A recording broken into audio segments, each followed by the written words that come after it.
Apparently, the land dweller will take quite some time to become available in adequate numbers. I checked with 2 ADs as of this week, and neither have seen any pieces arrive. They expect the first example to arrive very late in the year and won't see regular shipments until the spring. While I'm waiting, I asked my AD for either of these two pieces. The Oyster Perpetual this year changed both their blue dial and the black dial to a softer matte finish instead of the shiny sunray dial, and this blue is now a lighter medium blue. But they have not seen any of these come in black or blue dials.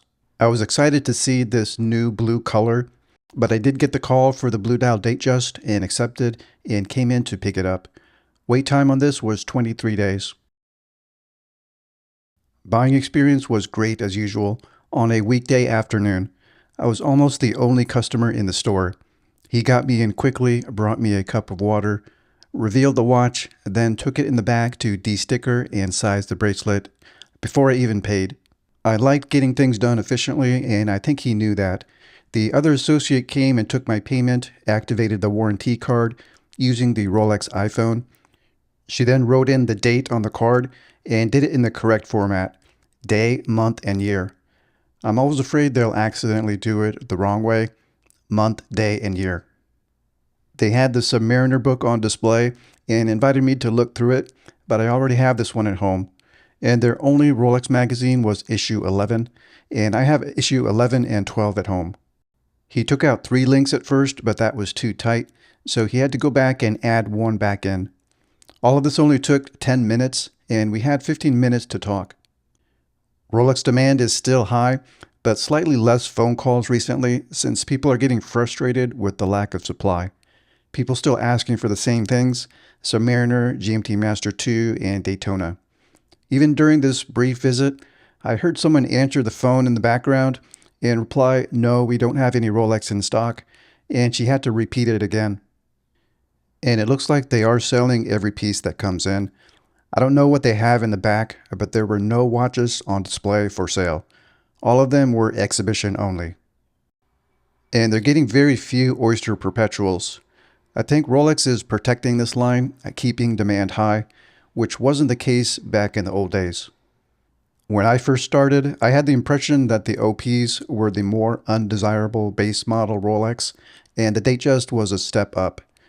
Now I think the Oyster Perpetuals are hotter than the Datejust ever since the new dials came out. I'll do a comparison of the new Rolex box design compared to the previous version on the left. The new white outer sleeve now has Eco at the end of Oyster M, and there's new icons below this, which I think it means that this outer sleeve is more eco-friendly. The green outer box looks really nice, a nice shade of green and a good cardboard quality. The top of the box is no longer embossed, but it now does have a gold-colored Rolex label. I always seem to forget one little thing at the AD, and this time I did not get the foam topper. Either they forgot it or they no longer give it out anymore. Let me know in the comments. The new green inner box on the right is taller in height compared to the old one, but is same in width and depth. The material feels about the same, but the top of the box has different texture. The old one had a kind of a softer rolling waves, whereas the new top of the box has these sharper waves. And both seem to have the same gold Rolex crown on top. Inside, everything else looks the same. I can't detect any other major differences. The pocket in the back and the materials lining the case. The cushion also looks to be the same, maybe slightly better quality, but maybe just because this is new. Same white hang tag and green hang tag, and documentation in the back. The green warranty card has the model number, serial number, and date of purchase. All of this is recorded on the card at the time of activation, and I think possibly the store where they sold it, but your name is not recorded on the card. And I wanted to check the back to make sure the warranty service information is still officially changed over to the new format. And yes, it is still now just a 2-page booklet. The bezel protector is here, which I thought was only reserved for more expensive models. The real star of the show is this amazing blue color. It has a sunray pattern, and I don't know how they do it, but this really does look incredible, and it really changes the shade and coloring every time you move your wrist. It's hard to appreciate here, but I'll take it out into the direct sunlight, which really shows off the dial. Indoors, the blue dial is kind of a softer, darker blue and kind of flat, but outside it totally transforms into a new dial. The blue becomes much deeper and brighter and more complex. Sometimes it's a deep, bright, royal blue, but at certain angles, I can see tones of purple in here. On this newest reference model, they've removed the railroad around the chapter ring, along with those tiny Roman numerals, and now it just has these simple hash marks. They've made the hour markers longer, and they made the lugs slimmer and more elegant. The oyster case is great as usual. Same curvy design, and just wraps around the wrist and hugs the wrist. This is made to fit a large variety of wrist sizes.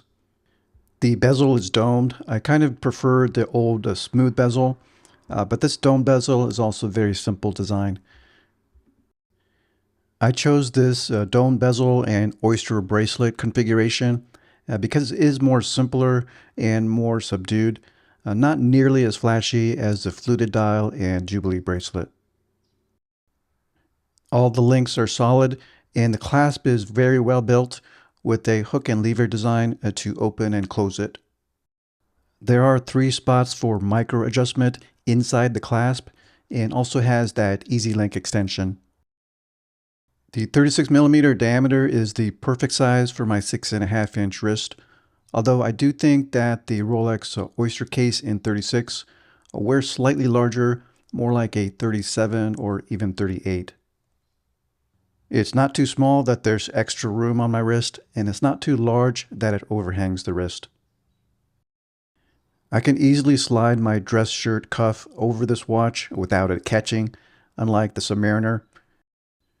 And unlike a gold piece, this all stainless steel watch is very lightweight, and I can often forget that I'm wearing it. It just disappears.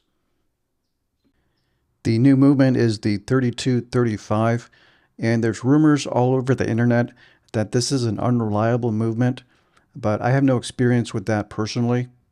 And my AD has not heard any complaints and has not personally heard of any movement failures with this new movement. So I think the reports of movement breakdown are maybe exaggerated, but I have no personal experience with it. I would have no problem taking this into the water, and I think this Datejust could be worn as a daily steel sports watch. I think I'll put away my old white dial Datejust. I'll put that away for a while and replace it with this new blue dial, which will now be in my top 5 Rolex rotation. Let me know in the comments, what is your favorite configuration of the Rolex Datejust?